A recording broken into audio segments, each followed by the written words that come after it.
درود رفیق گلم، یه لحظه نزن بعدی. دمت گرم، خیلی آقایی.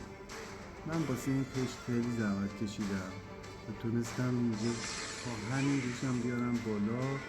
با این وضعیت مملکت و با این اینترنت و با این قطعی ها و با همه این توصیفات هر روز تلاش کردم ویدیو بذارم،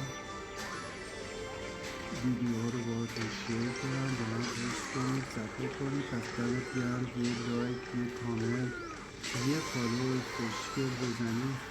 خیلی دوست داشتنی هستی دیگه. شما ببینید دیگه، کارتو گذاشتم، کارت هنوز نشسته.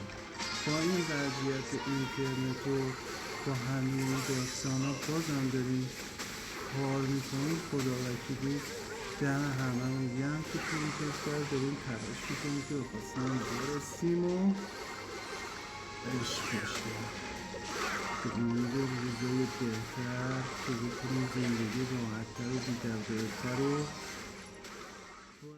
کسی از همه بریم برای گرفتن تابلو. و بله، اینجا تابلو رو میگیریم از یه حمله همه جانبه میزنیم واسه تابر اصلی.